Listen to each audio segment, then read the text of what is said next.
Mana dari DPR Komisi 7 melihat pemenuhan hak yang juga harus didapatkan dari para pekerja yang ter-PHK di PT Sritex? Silakan, Pak Saleh. Jadi untuk sementara ini sebetulnya kan ada dua hak nih yang misalnya bisa kita sebut secara umum ya, yang harus diterima oleh para pekerja. Pertama, hak yang diterima dari perusahaan, dalam hal ini sudah diambil alih oleh kurator. Kemudian yang kedua, hak yang akan diberikan oleh BPJS Tenaga Kerja dan juga oleh negara yang melalui BPJS Tenaga Kerja.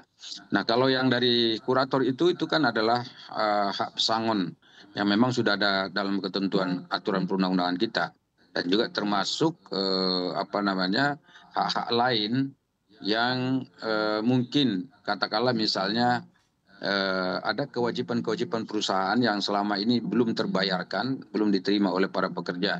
Katakan misalnya seperti tunjangan hari Lebaran, atau misalnya hak-hak lain yang mestinya harus dibayar oleh perusahaan, tapi selama ini belum dibayarkan dan itu harus dibayarkan. Nah, kemudian yang kedua, yang dari BPJS Tenaga Kerja itu ada dua paling tidak harus dibayarkan. Yang pertama adalah JHT, jaminan hari tua. Kemudian yang kedua adalah jaminan kehilangan pekerjaan. Nah, kalau JHT itu adalah akumulasi dari simpanan dari para pekerja selama ini ketika mereka bekerja di sana. Karena memang kita tahu bahwa seluruh pekerja yang dipekerjakan di Indonesia dan menerima upah itu harus terdaftar sebagai peserta BPJS Tenaga Kerja.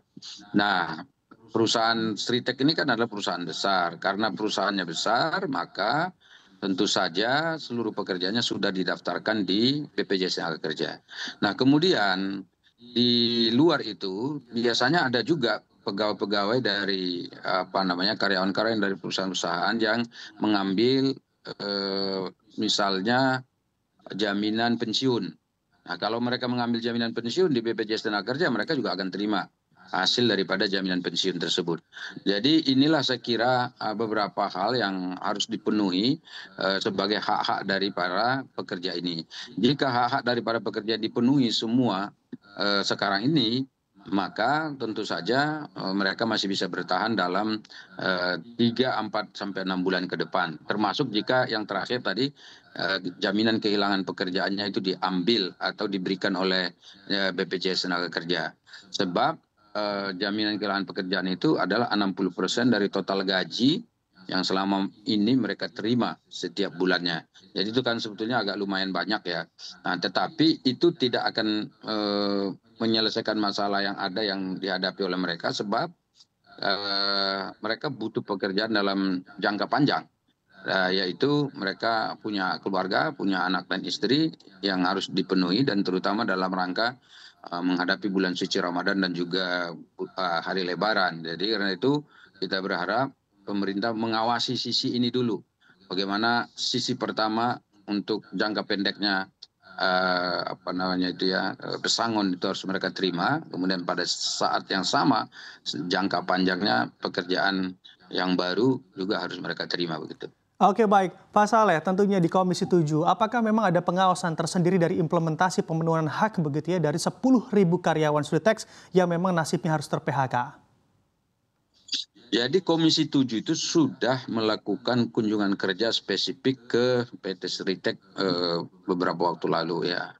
Dan kita menemukan bahwa memang PT Sritex ini sebetulnya baik-baik saja ya ketika kita ke sana ini. Jadi kelihatannya baik-baik saja.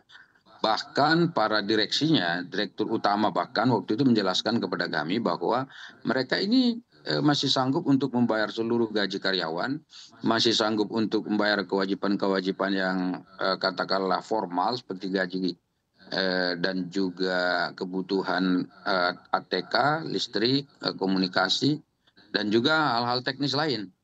Bahkan mereka masih sanggup membayar cicilan utang mereka kepada beberapa debitur. Nah, masalahnya adalah ini ada yang menggugat. Nah, di dalam gugatan itu mereka dikatakan pilot.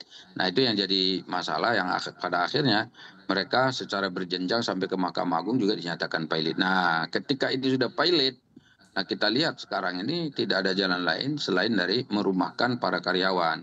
Karena memang kalau tidak dirumahkan itu tidak ada ya yang saya kira sanggup untuk membayar gaji mereka di sana, dan kasihan sekali kan jumlah karyawannya besar sekali itu PT Sritek itu. Dan kami melihat bahwa karyawannya juga baik-baik itu ketika kami datang nih, yang saya lihat kelihatan secara kasat mata mereka itu baik-baik, kita wawancarai, mereka masih senang bekerja di situ, selama ini tidak ada komplain, hak-hak mereka dipenuhi, dan juga pihak manajemen juga selama ini juga memperlakukan mereka dengan baik. Dan itu menandakan bahwa sebetulnya kalau hubungan antara pekerja dan manajemen itu baik-baik saja gitu, sampai akhirnya dinyatakan pilot itu. Oke, baik. Pak Saleh, kami pun mendengar begitu ya informasi di mana akan ada investor yang akan masuk untuk menghijack PT Suritex ini, dan nantinya pegawai-pegawai yang di PHK akan dimasukkan kembali. Sebetulnya apakah ada pengawasan yang juga dilakukan oleh Komisi 7 memastikan bahwa memang pegawai atau karyawan yang ter-PHK ini bisa masuk kembali ke PT Suritex? Jadi kalau yang berkenaan langsung untuk mengawasi ketenaga kerjaan di DPR ini sebetulnya adalah Komisi 9 ya. Jadi saya 7,5 tahun di Komisi 9. Sebelum saya ke Komisi 7, saya dulu 7,5 tahun di sana. Dan mestinya memang mereka yang harus memastikan. Adapun kami di Komisi 7 adalah memastikan industrinya. Industri tekstilnya itu bisa berjalan, beroperasi sebagaimana mestinya. Katakanlah misalnya nanti industri ini misalnya tidak bisa berjalan hanya karena adanya kekurangan bahan baku atau ada penghambatan regulasi dan seterusnya, itu Komisi 7 yang menangani. Tapi untuk memastikan bahwa seluruh pekerja itu kembali bekerja di perusahaan tersebut, itu nanti akan diawasi oleh teman-teman kita dari Komisi 9. Nah, tetapi kalau melihat pernyataan yang disampaikan oleh pihak kurator, mereka katanya mau menyewakan perusahaan tersebut dan seluruh alat-alatnya kepada pihak lain, kemudian memanggil kembali para pekerja untuk bekerja.